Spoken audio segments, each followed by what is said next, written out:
Halo teman-teman, Eh, jumpa lagi. Ya, pada hari ini saya mau membuat video lagi karena video pertama saya di tanggal 1 November 2020 itu tentang kebenaran Tuhan Yesus.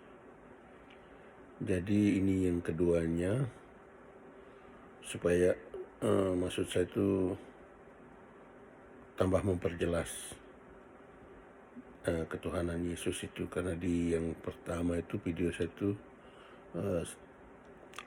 secara singkatnya itu bahwa Tuhan itu belum menyatakan dirinya langsung kepada Adam dan Hawa, tapi dia memberikan perintah untuk jangan makan buah terlarang itu, tapi manusia melakukannya. Oleh karena dia yang menyatakan sumpah atas pohon pengetahuan buruk dan baik, maka dia sendirilah yang menebus atas hukum atas dosa itu, yakni kematian abadi, untuk menghidupkannya itu, untuk menjadikan manusia menjadi abadi, kembali hidup selamanya. Maka Tuhanlah datang sebagai manusia dalam bentuk Tuhan Yesus sendiri. Nah, ini yang kedua, ini saya akan melanjutkan kebenaran semuanya itu terbukti bahwa Tuhan sendiri, Yesus sendirilah yang telah menjawab semuanya itu dari sebelum dunia ini ada sampai ia sendiri datang sebagai manusia. Sebelum saya mulai dulu, kita berdoa untuk menguatkan iman kita.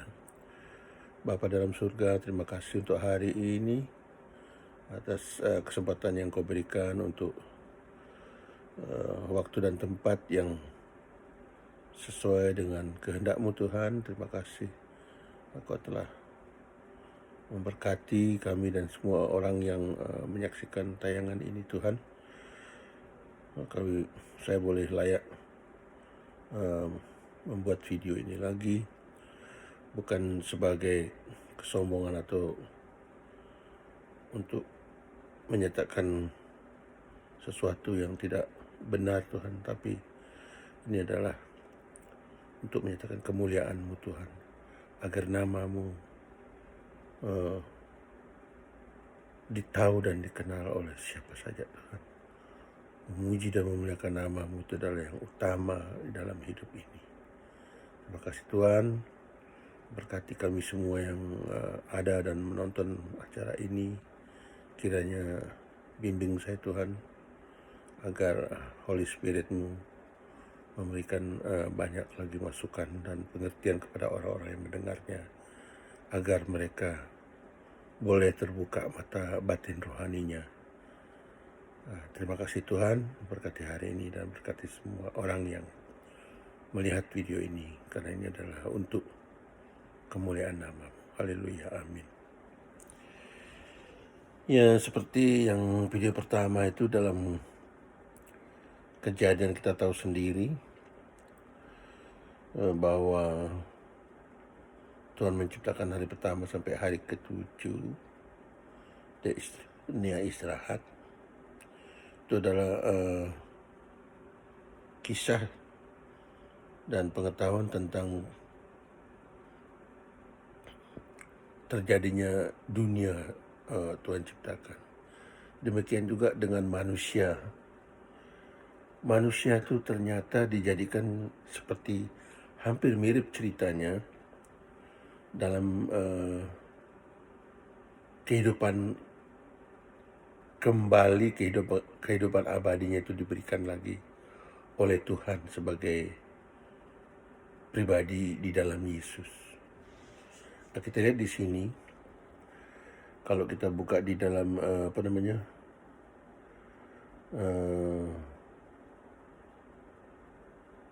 dalam kejadian itu sendiri bahwa Tuhan itu sudah menjawab siapa dirinya dari dia menjadikan manusia, jadikan apa namanya? The Bluetooth device is ready to pair.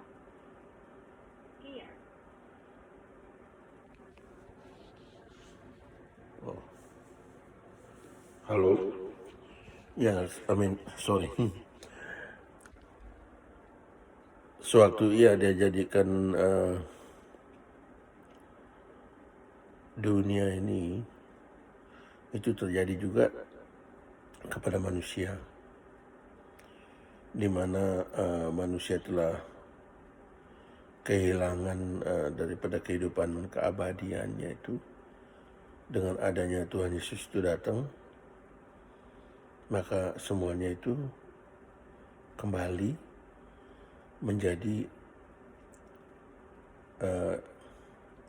hidup abadi lagi dengan mempersembahkan dirinya kepada Tuhan Yesus, karena dia adalah pintu untuk masuk ke dalam kehidupan abadi itu sendiri, karena dia sendirilah yang mengorbankan Allah yang menjadi manusia kepada kehidupan kekal itu. Kalau kita lihat dari hari-hari diciptakan itu, dari hari 1 sampai hari ke-7, dan kita lihat daripada hari kematian dan penebusan Tuhan itu sendiri,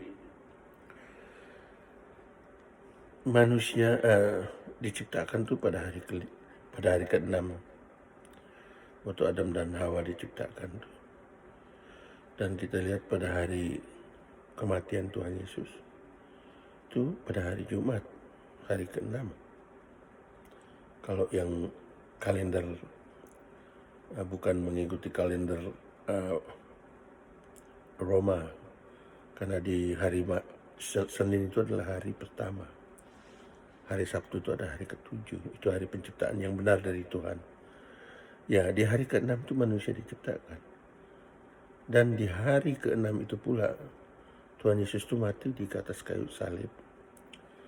Dan hari ke-7 di dalam penciptaan itu dia beristirahat, telah menciptakan dunia ini selama 6 hari yang dibilang hari Sabat. Nah, dalam sejarah kematian dia sebagai penembus manusia, di hari ke-7 itu dia dikuburkan. Di hari ke-7 itu dia masuk ke dalam dunia alam roh untuk menghidupkan lagi, untuk menebus semua dosa pertama dari Adam dan Hawa itu. Tuhan Yesus masuk ke alam roh untuk menghidupkan lagi, mengambil lagi sumpah yang telah diucapkan dari Adam dan Hawa itu. Maka dia bawa kembali lagi hidup abadi itu, dan bangkit pada hari pertama, di mana Tuhan menciptakan dunia ini. Sama di hari pertama dia menjadi manusia baru. Kita ini kalau ikut Tuhan itu kita menjadi manusia baru, hidup kembali. Itulah yang saya maksud daripada siapa sebenarnya Tuhan Yesus itu, supaya kita tuh jangan mereka-reka atau jangan kita menyangkal. Karena apapun yang kita katakan, apapun yang kita pikirkan di luar dari pengajaran ini, kita tuh telah menyangkal kuasanya dia, segala upayanya dia untuk menyelamatkan kita. Kita benar-benar tidak akan selamat, tidak akan memperoleh kehidupan abadi. Seperti katanya waktu di dalam Yohanes 2 ayat 9, dia pernah berkata, yang dalam ayatnya itu dia bilang, rubuhkan bait suci ini, aku akan bangun dalam 3 hari. Itu maksudnya dari hari Jumat, Sabtu dan Minggu itu. Jadi dari hari Jumat itu dia mati seperti Adam yang mati waktu memakan buah pengetahuan itu. Dan di hari ke-7 dia beristirahat dan dia berseteru dengan kematian itu untuk mengambil lagi kehidupan abadi. Kiranya penjelasan yang singkat ini boleh membawa berkat untuk kita semua, supaya tanda tanya atau mereka-reka atau kepercayaan yang tidak pasti itu boleh terbukti dalam apa yang saya jabarkan yang tidak begitu lengkap mungkin.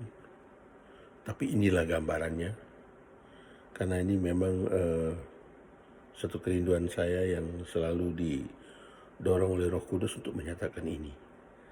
Saya minta maaf kalau semua perkataan dan ulasan saya ini kurang begitu berkenan.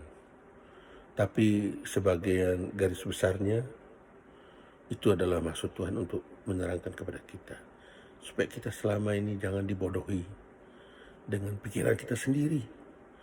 Karena kalau kita berpikir sendiri, spirit lain itu juga mengambil kesempatan untuk mengacaukan pikiran kita. Tapi kalau kita berdoa, bertanya kepada Tuhan, tanya siapa dia sebenarnya, kita berpuasa bila perlu, maka Tuhan itu akan datang sendiri. Tapi jangan kita mencaci maki atau menghina, karena setiap perkataan kita itulah yang akan menjadi hakim atas kita. Maka kita harus berhati-hati dalam berkata-kata. Itulah yang akan jadi hakim kita. Saya sering menekankan itu.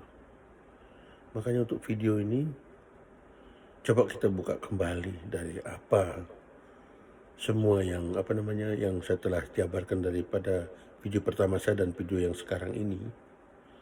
Simple. Tuhan itu sudah jawab semuanya. Sebelum dunia ini dibuat, dia sudah jawab. Bayangkan. Apalagi kita orang-orang yang istilahnya sekolah tinggi-tinggi. Bukan maksud saya untuk menjatuhkan, merendahkan orang lain, tapi jangan jangan mengandalkan kepintaran kita atau latar belakang daripada kehidupan sekolah atau dan lain-lainnya. Andalkan Tuhan, minta tuntunan Roh Kudus, itu saja. Kiranya semuanya ini membawa berkat untuk kita semua. Kalau masih merasa kurang pas untuk seperti apa yang telah saya jabarkan, saya persilakan untuk Anda sendiri membuka semuanya itu. Ada semua di Alkitab. Oke, sekian dulu dari saya. Terima kasih untuk boleh melihat video ini. Tuhan Yesus memberkati. Amin.